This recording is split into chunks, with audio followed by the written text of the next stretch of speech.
സംസ്ഥാനത്ത് ഇപ്പോൾ അനുഭവപ്പെടുന്ന ഉഷ്ണതരംഗം വരും വർഷങ്ങളിലെ വേനൽക്കാലങ്ങളിലും ആവർത്തിക്കാൻ സാധ്യത എന്ന മുന്നറിയിപ്പ് നൽകി പുതിയ പഠനം. അറബിക്കടൽ ഉൾപ്പെടെ ഇന്ത്യൻ മഹാസമുദ്രം തിളച്ചുമറിയുന്ന പ്രവണതയ്ക്ക് തുടക്കമിട്ടതാണ് കേരളത്തിലും മറ്റും ചൂട് വർദ്ധിപ്പിക്കുന്നത്.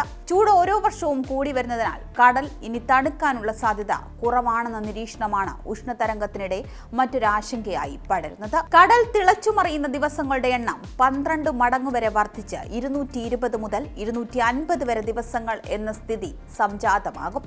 വർഷത്തിൽ 20 ദിവസം മാത്രമാണ് നിലവിൽ കടൽ താപനില പരിധി വിട്ട് ഉയരുന്നത്. എന്നാൽ കരയിൽ നിന്ന് ഉയരുന്ന താപം അത്രയും ഏറ്റുവാങ്ങുന്നത് കടലായതിനാൽ സ്ഥിതിഗതികൾ മാറിമറിയും. മാത്രമല്ല, സമുദ്രങ്ങളിൽ ചൂട് കൂടുന്നത് റെക്കോർഡ് വേഗത്തിലെന്ന് റിപ്പോർട്ടുകൾ സൂചിപ്പിക്കുന്നുമുണ്ട്.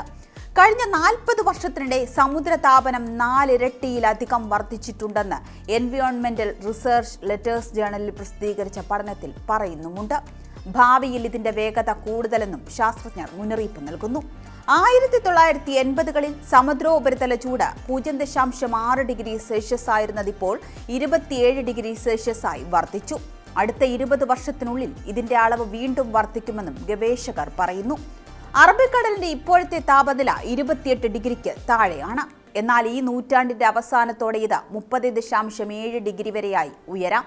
സമുദ്രതാപം 28 ഡിഗ്രിക്ക് മുകളിലേക്ക് പോയാൽ ചുഴലിക്കാറ്റുകളുടെ എണ്ണവും തീവ്രതയും വർദ്ധിക്കും. പ്രളയ സാധ്യതയും തള്ളിക്കളയാനാവില്ല എന്നും നേരത്തെ വന്ന റിപ്പോർട്ടുകളിൽ വ്യക്തമാക്കിയിരുന്നു. ഭൂമിയിൽ ആഗോള താപനത്തിന്റെ വേഗത നിർണ്ണയിക്കുന്നത് സമുദ്രങ്ങളാണ്. സമുദ്രതാപനം വേഗത്തിലാണെങ്കിൽ കാലാവസ്ഥാ വ്യതിയാനവും വേഗത്തിലാണെന്നാണ് ഇത് വ്യക്തമാക്കുന്നത്. നിയന്ത്രണാതീതമായ കാലാവസ്ഥാ വ്യതിയാനം കോടിക്കണക്കിന് ആളുകളെ ദുരന്തത്തിലേക്ക് നയിക്കും. ഭൂമിയിലെ 1/3 ജീവവർഗങ്ങൾക്കും വംശനാശം ഉണ്ടാകുമെന്നും പഠനം മുന്നറിയിപ്പ് നൽകുന്നു.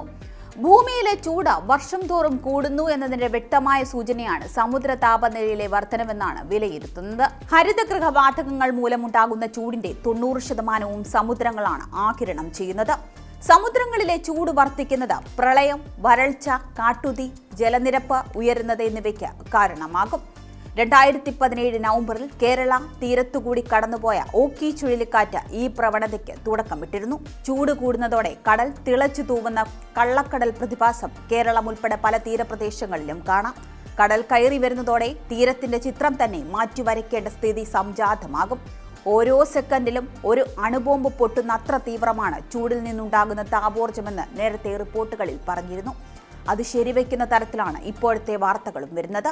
സമുദ്രതാപനം കൂടുതൽ വേഗത്തിൽ കുറയ്ക്കുന്നതിന് ഫോസിൽ ഇന്ധനങ്ങളുടെ ഉപയോഗം കുറയ്ക്കേണ്ടതിന്റെ ആവശ്യകതകളെപ്പറ്റിയും പഠനം ഊന്നി പറയുന്നുണ്ട്.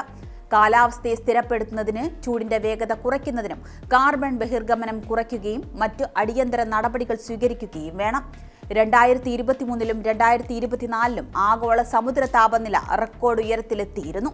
പസഫിക് സമുദ്രോപരിതലം ചൂടുപിടിക്കുന്ന പ്രതിഭാസമായ എൽനോയും താപനില വർദ്ധിക്കാൻ കാരണമായി. കഴിഞ്ഞ 40 വർഷത്തിനിടയിലുണ്ടായ സമുദ്ര താപനിലയിലെ വർധനവ് അടുത്ത 20 വർഷം കൊണ്ട് തന്നെ മറികടക്കുമെന്നാണ് ശാസ്ത്രജ്ഞർ മുന്നറിയിപ്പ് നൽകുന്നത്. കൂടാതെ ഇനിയും നമ്മളെ എന്തൊക്കെയാണ് ഭൂമിയിൽ കാത്തിരിക്കുന്നത് എന്ന് കണ്ടുതന്നെ അറിയേണ്ടതുമാണ്.